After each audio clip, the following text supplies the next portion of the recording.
ఈరోజు 16 గంటలేమో చీకటి అంట, 8 గంటలు వెలుగంట. అది ఎందుకయింది ఏందనేది ఇప్పుడు మన జైన్ సార్ చెప్తాడు.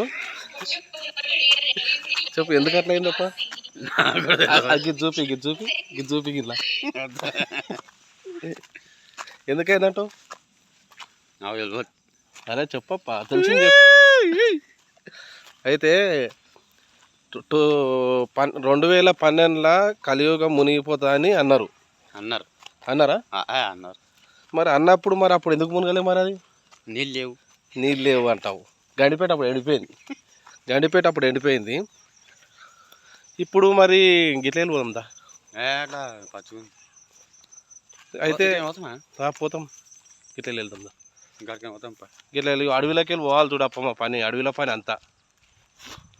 అయితే ఇది 16 గంటలు చీకటి ఎందుకుంటా అని అర్థమవుతలేదు మాకు. 16 గంటలు చీకటి ఎందుకు అవుతుంది, 8 గంటలు ఎందుకు అవుతుంది వెలుగు? చెప్పప్ప ఎందుకు అవుతుందో. సైంటిస్ట్ అదే తెలిసిన కాదు చెప్పప్ప. నువ్వు చెప్తావు కదా, నువ్వు జాతకాలు చూస్తావు కదా. బంద్ చేసినావు ఎందుకు? ఎవడో తన్ని అంటున్నారు. నా జాతకమే ఇట్లా ఇప్పుడు పొద్దుగా లేచినాం, పాలు విన్నాం, పెండ తీసినాం, ఏం చేసినాం, మళ్ళీ బల్లం తీసుకొచ్చి ఒకటి తోటలో కొట్టేసి వచ్చినాం. తోటలో కొట్టి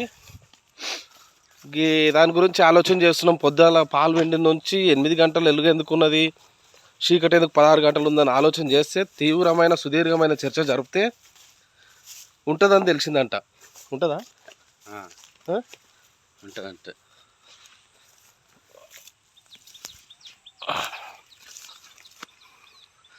ఇట్లా పొద్దుగాలు లేవాలి, చేనులకి వెళ్ళి తిరగాలప్ప. హైదరాబాద్లో ఉంటే ఏముంటుంది చెప్పు? 9-10 గంటలకు లేస్తాం. ఏమప్ప 10 గంటలకు లేస్తాం. జర్ర పొద్దు పోతే 1 కూడా అవుతుంది లేవనీకి. మధ్యాహ్నం 1 అవుతుంది. ఏం చల్లలే గోధుమలేమో.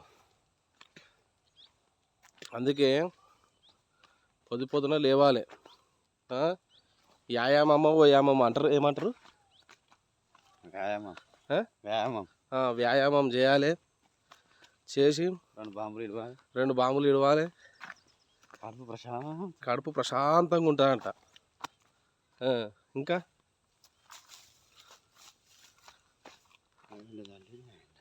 ఇంకాప్ప ఇంకా ఇట్లా ఉంటుంది. కానీ పొద్దున లేవడం మాత్రం మర్చిపోకుండా అండి. ఇప్పుడున్న సిచ్యువేషన్లో అడ్డమైన రోగాలు ఎట్లా ఉన్నాయి, అడ్డమైన తిండి అలవాటు ఉన్నది మన అందరికీ.